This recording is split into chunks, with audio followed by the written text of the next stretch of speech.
If you're an HVAC or plumbing business owner looking to hire a marketing company, this video is for you. On this video, I'm going to walk you through the key questions that you need to ask when interviewing a marketing agency, the red flags that you need to watch out for, and how to spot the difference between a good versus a bad one. So stick around to the end because I'm going to give you everything that you need to know and how to make the best decision for your business. Let's go ahead and dive in. We need to define our marketing goals and budgets. So the first thing that we're going to do is I want you to get super clear of what you need from a marketing company. Don't just say, I need marketing. There's a lot of different types of marketing channels and options. So the more clear that you are, the easier it's going to be to define who you actually need to hire. So let's go over the most common marketing practices. So number one, SEO rankings for your Google My Business listing and for your website.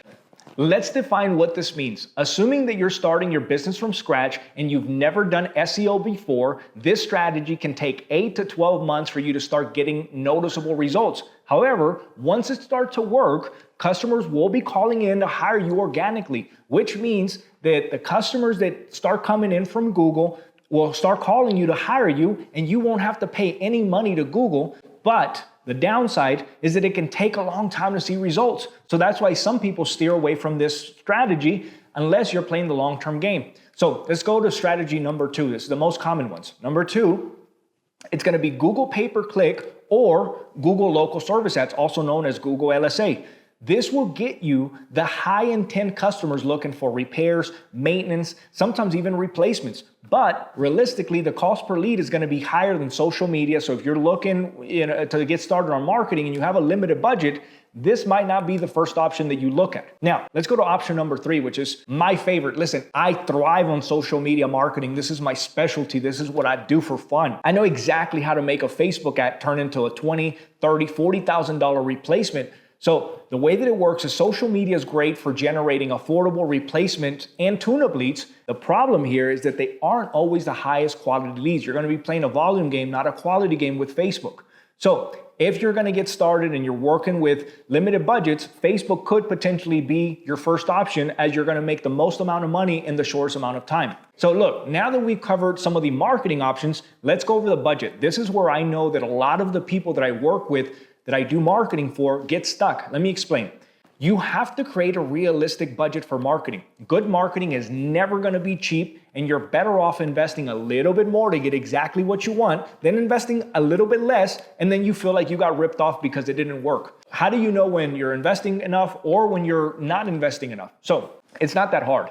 You have to know how much money you actually want to generate for the year. Let's just do a simple rule of thumb. Let's say that you want to make $1 million a year, which is a very easy number to calculate. The rule of thumb here is that you're going to invest between 6% and up to 10% annually of revenue. What does that even mean? That means that you're going to invest between $60,000 and all the way up to $120,000 per year into marketing. Now, you can spend less during the winter months and then double the budgets or triple the budgets during the summer months when the demand is higher. And once you start spending money on marketing, I can teach you more in depth what metrics you need to look at to determine if you're having success.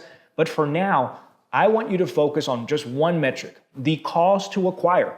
Your cost to acquire a brand new system replacement should be somewhere between, on a successful campaign, between $300 and all the way up to $500 per install. As you dial in your booking process, your sales process, you're going to hover somewhere around $300 per replacement during the summer months. This means that for every $300 that you're spending on marketing, you will close one replacement. Let's do some simple math so it makes more sense.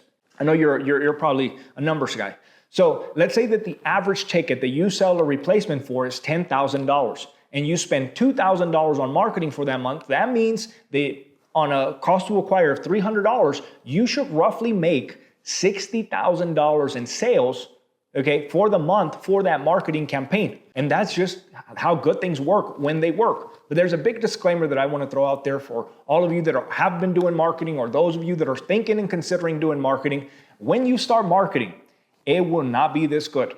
It requires time for it to be dialed in, for you specifically learn how to follow up and book these appointments correctly. And you might say, hey, I got this. I know how to speak to customers. The thing is, listen, marketed leads is a different animal. And so it's going to take some time for you to dial this process. But once it's dialed in, you can literally, no joke, multiply money. Okay. Now let's go back to the original topic. Let's go back to hiring a marketing company. Here's a few things. Here's the research that you need to do when you consider hiring the agency. You need to make sure whoever you hire is industry specific. You do not want to hire a freelancer who works with a painter, a doctor, a beauty salon. For you to get the results that you're looking for, you need to hire a professional, somebody that specializes. You want the heart surgeon. You don't want the specialist. You don't want the generalist that is just somebody there that could do marketing for anybody. You want it the best. So when you find someone you believe is good, ask them for references, ask them for people that they work with, ask them to give you testimonials, ask them for proof. You want to avoid at all cost hiring a newbie.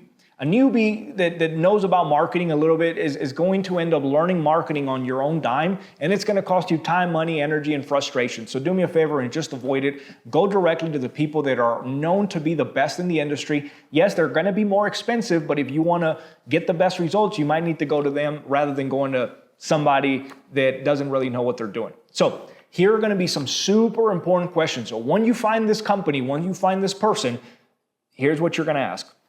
Hey, how do you track and report results back to me as a company? Okay. What is the most effective marketing strategy that you implement if I wanted to get fast results? What is the contract length and cancellation policy?